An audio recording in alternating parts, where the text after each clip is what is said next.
एक छोटे से गांव में सुशीला नाम की एक बूढ़ी औरत रहती थी। उम्र यही कोई 65 साल। अपनी दोनों बेटियों की शादी कर देने के बाद आज सुशीला बिल्कुल अकेली हो गई थी। वो आज भी बांस की लकड़ियों से सामान बनाकर बेचती थी, जिन्हें बेच बेच कर ही उसने अपनी दोनों बेटियों की शादी की थी।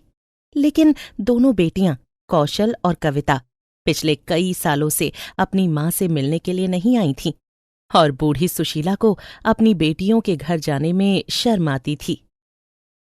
जीवन का कोई भरोसा नहीं है। कितने साल हो गए हैं, मेरी दोनों बेटियां मेरा पता लेने नहीं आई। अंत समय में भी अगर वो लोग ना आई तो क्यों ना मैं मरने से पहले एक बार अपनी दोनों बेटियों को जाकर देख लूं। ये ख्याल आते ही सुशीला अपना छोटा सा संदूक खोलती है और उसमें रखे हुए पैसे गिनने लगती है। भगवान का शुक्र है, इतने पैसे तो मैंने जोड़ लिए हैं कि दोनों बेटियों के ससुराल होकर आ जाऊं। सुशीला बाजार जाती है और कुछ खाने पीने का सामान लाती है और अपनी बेटियों के लिए उन्हें तैयार करती है। पहले वो शहर जाती है, जहां उसकी अमीर बेटी रहती थी।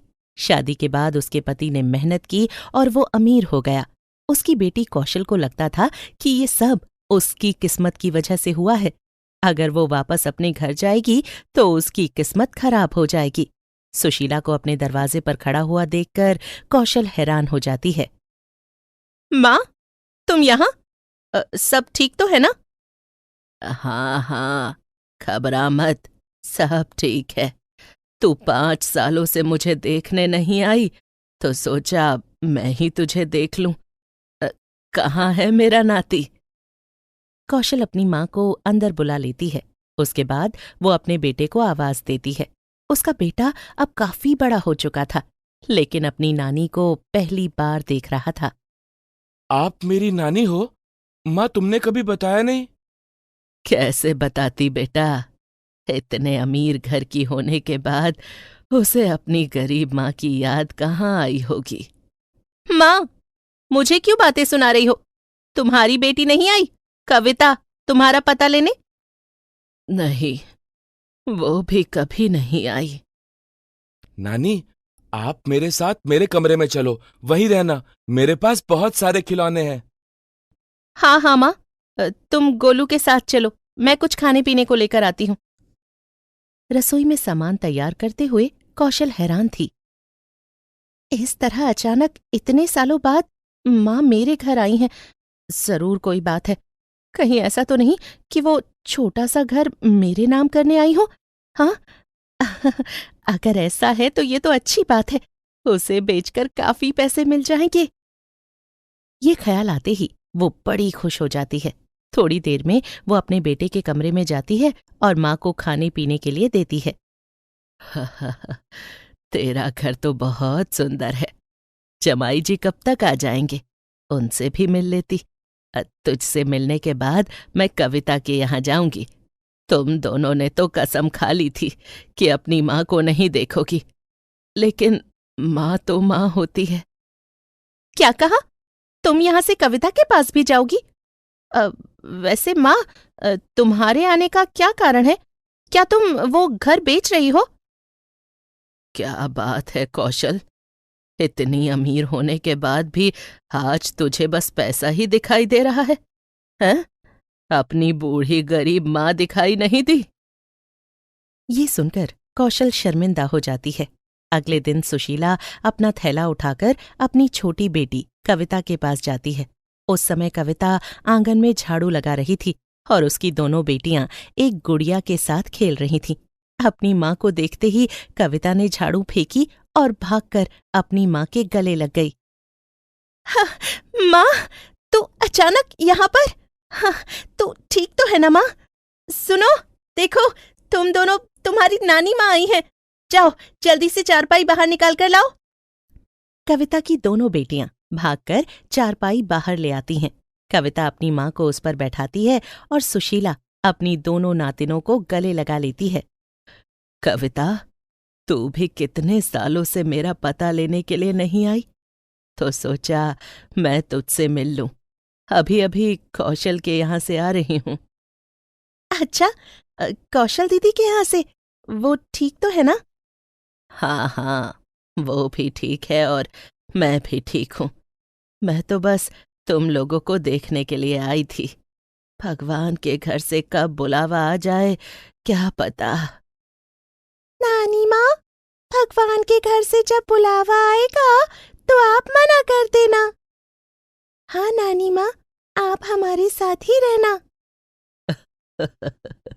हाँ हाँ, क्यों नहीं।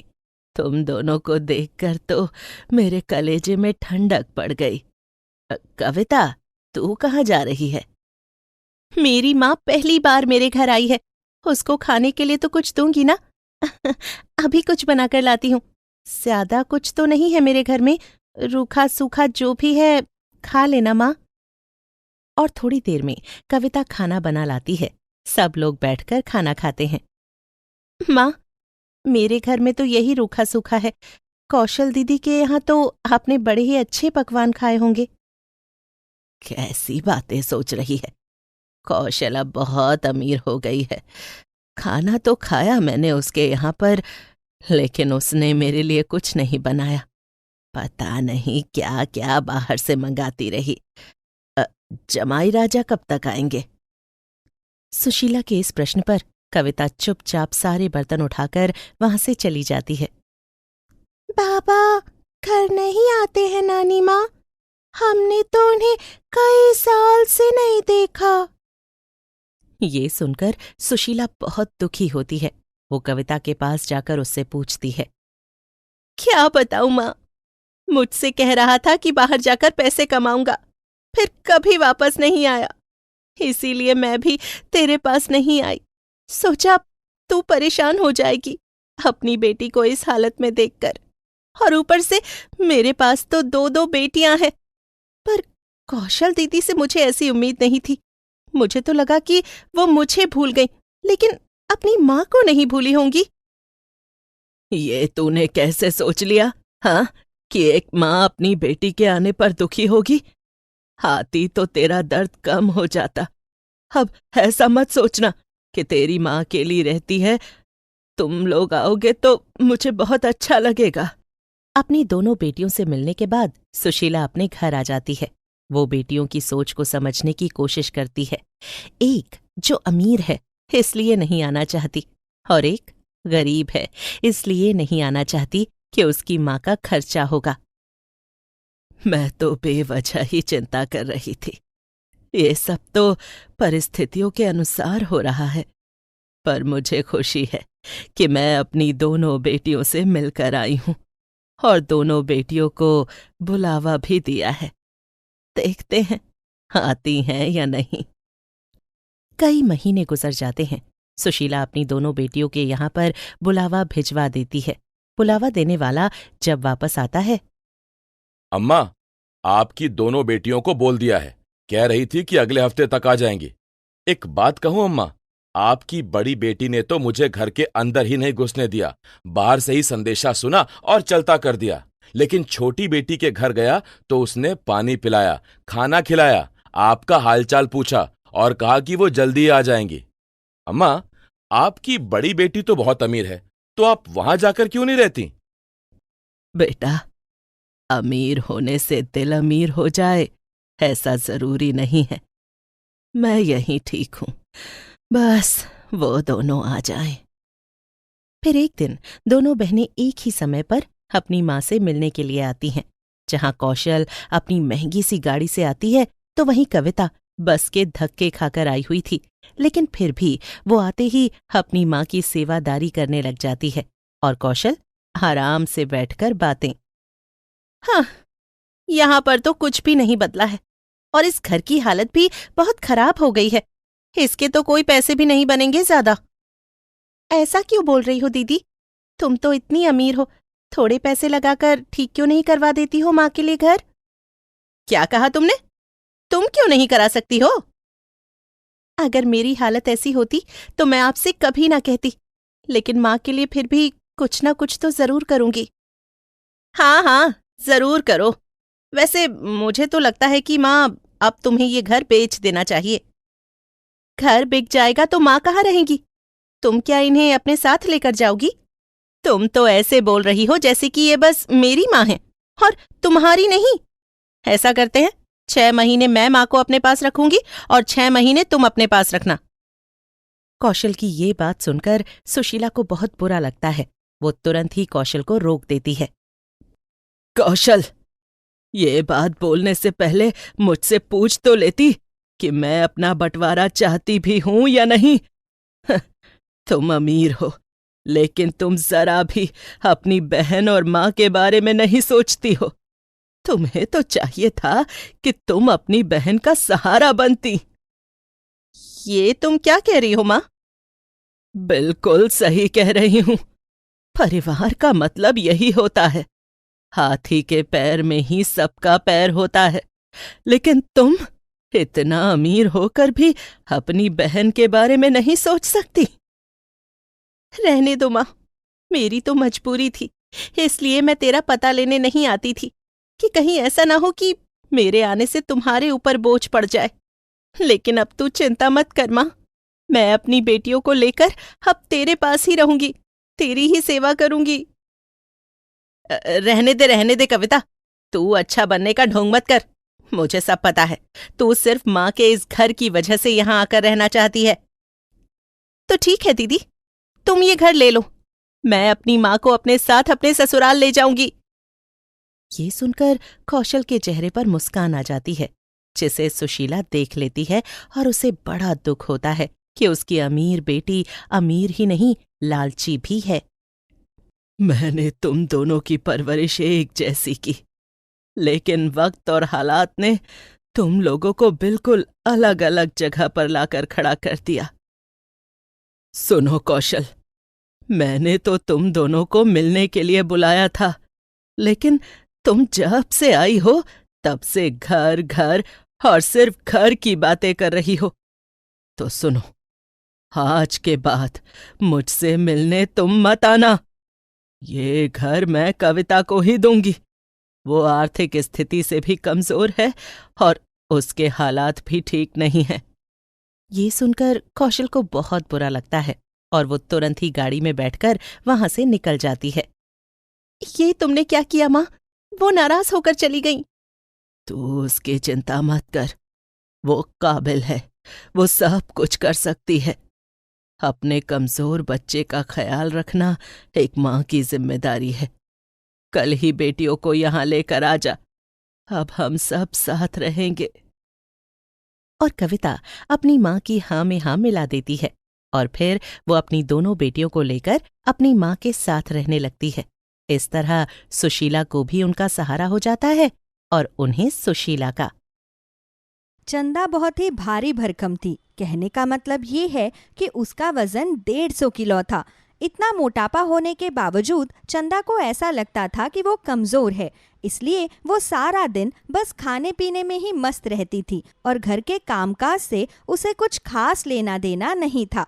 उसकी इन हरकतों पर उसकी देवरानी पायल को उस पर बहुत गुस्सा आता था। पायल घर का सारा काम खत्म करके अपने कमरे में आराम करने के लिए चली जाती है। उसकी थोड़ी देर बाद जैसे ही पायल दोबारा रसोई में आती है, रसोई की बिगड़ी हालत देखकर गुस्से में चंदा को आवाज लगाती है। इस मोटी ने तो मेरा जीना दुश्वार कर रखा है। अरे जब देखो तो पूरे घर का सत्यानाश कर देती है। आज तो मैं इसे छोड़ूंगी नहीं, अभी बताती हूँ इसको। चंदा दीदी, अरे ओ चंदा दीदी, कहाँ हो तुम? जल्दी यहाँ आना तो। चंदा अपने कमरे में आराम से खाना खा रही थी। पायल की आवाज सुनकर चंदा तुरंत पायल के पास आती है।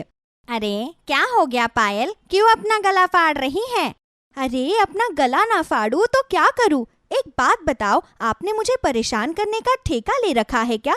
अरे 150 किलो वजन है आपका, कुछ तो शर्म कर लो आप। सारा दिन गाय भैंसों की तरह चरती रहती हो, थोड़ा तो आराम दे दिया करो अपने मुंह को और अपने पेट को। देख, ये मेरा मुंह है और मेरा पेट है, मैं चाहे इनको आराम दूं या ना दूं, तुझे इससे क्या? तू अपने काम से काम रख। मैं तो अपने काम से काम ही रखती हूँ, लेकिन एक आप ही है कि मेरा काम हमेशा बिगाड़ती रहती हो। अरे आपसे तो घर का कामकाज होता नहीं है, कम से कम मेरे बने बनाए काम को तो मत बिगाड़ो।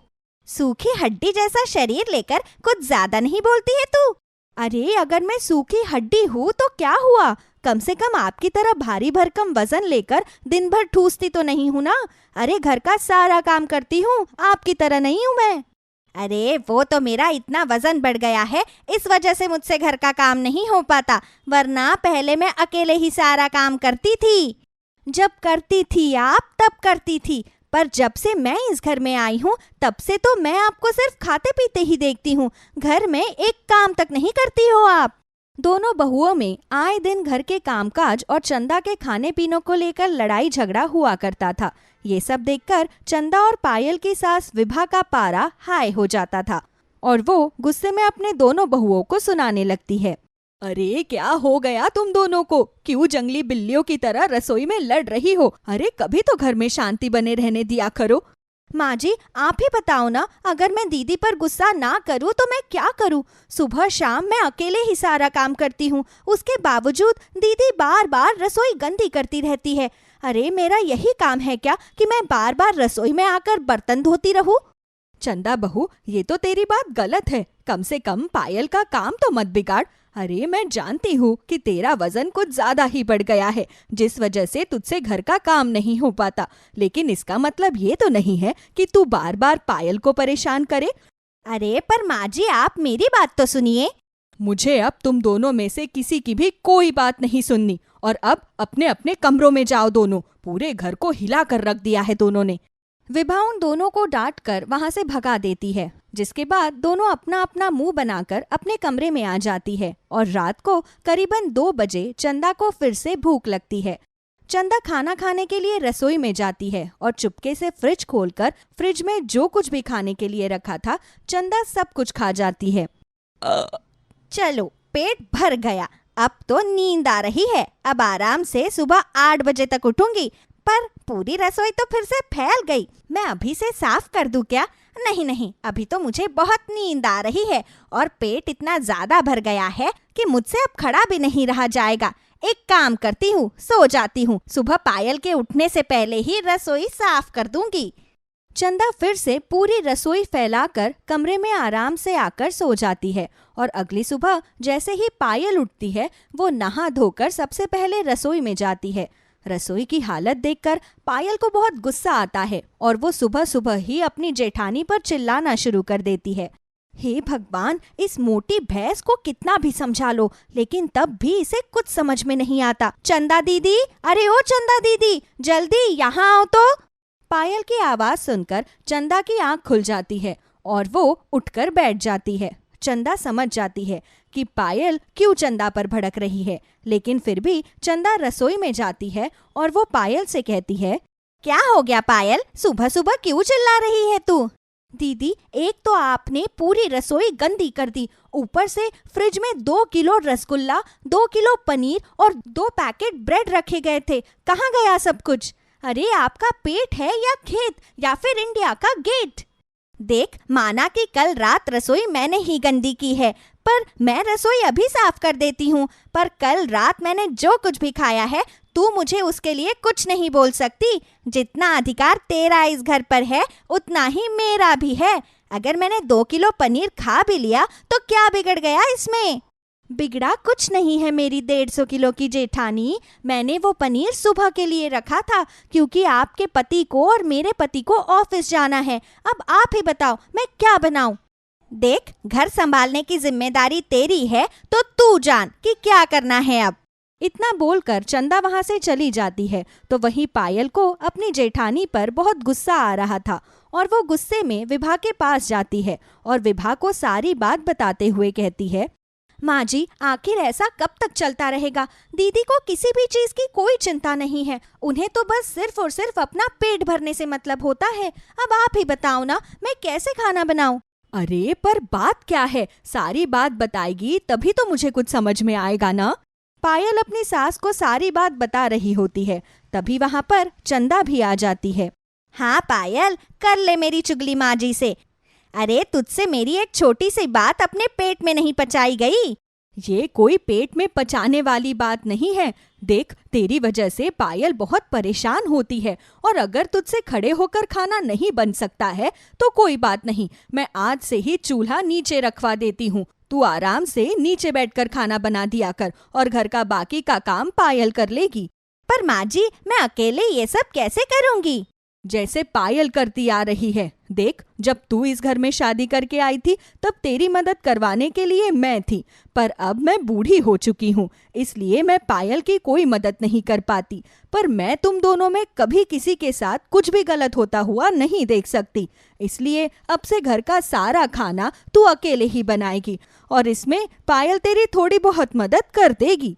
माँ जी, मुझसे अब घर का काम नहीं होता। आप बात को समझने की कोशिश करो। देख, धीरे धीरे तेरी आदत हो जाएगी और वैसे भी आराम से बैठकर खाना खा सकती है, तो आराम से बैठकर खाना बना भी सकती है तू। सास का ये फैसला सुनकर चंदा का मुंह बन जाता है, लेकिन सास के आगे किसी की चलती है क्या? नहीं ना। तो ठीक वैसे ही रसोई को एक नई तरीके से शिफ्ट किया जाता है।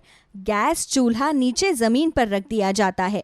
बेचारी चंदा अपना भारी भरकम 150 किलो वजन लेकर गर्मी में सबके लिए खाना बनाती थी, तो वही पायल घर का बाकी का काम करती थी।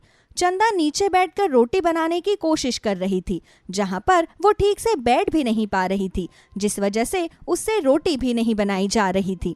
हे भगवान, मुझसे तो ठीक से बैठा भी नहीं जा रहा। अब मैं रोटी कैसे बनाऊं? सब मेरी ही वजह से हुआ है। अगर मैं पायल को ऐसे परेशान ना करती तो शायद पायल अकेले ही सारा काम कर लेती। तभी वहां पायल आ जाती है और पायल चंदा को ऐसे काम करते हुए देखकर उदास हो जाती है। भले ही देवरानी जेठानी में रोज लड़ाइयाँ होती थी, पर दोनों में एक दूसरे के प्रति खूब प्यार था। पायल तुरंत रसोई में आती है और चंदा को हटाते हुए कहती है, चंदा दीदी, आप हटिए, मैं बना देती हूँ। कोई बात नहीं, कल से आपको ये सब करने की कोई ज़रूरत नहीं है। आप अपनी फिटनेस पर ध्यान दो। आपका वज़न कुछ ज़्यादा ही बढ़ गया है। धीरे धीरे वज़न कम करने की कोशिश करो, बाकी काम मैं अपने आप कर लूँगी। मैं जानती हूँ पायल कि तू भले ही गुस्से में मुझे कुछ भी बोल देती है, पर तू दिल से बहुत अच्छी है। तुझसे मेरी तकलीफ देखी नहीं जा रही है ना, इसलिए तो तू यहाँ आकर मुझे ये सब करने से मना कर रही है। पर मेरी प्यारी देवरानी, मैं वादा करती हूँ कि अब से मैं तुझे परेशान नहीं करूँगी और पूरी कोशिश करूँगी कि मैं धीरे धीरे अपना वज़न कम करूँ। हाँ दीदी, आप पूरी कोशिश कीजिए जिससे आपका वज़न कम हो जाए। बाकी काम का क्या है, करना तो हमें है ही, क्योंकि घर भी तो हमारा ही है ना। लाख लड़ने झगड़ने के बावजूद दोनों देवरानी जेठानी एक हो जाती है और अब से पायल रोज घर का काम किया करती, तो वहीं चंदा अपने खाने पीने पर कंट्रोल करके खुद की डाइट पर ध्यान देती है और सुबह शाम एक्सरसाइज करती है। धीरे धीरे चंदा का वजन कम होने लगता है। उसके बाद अब दोनों देवरानी जेठानी साथ मिलकर काम किया करती थी।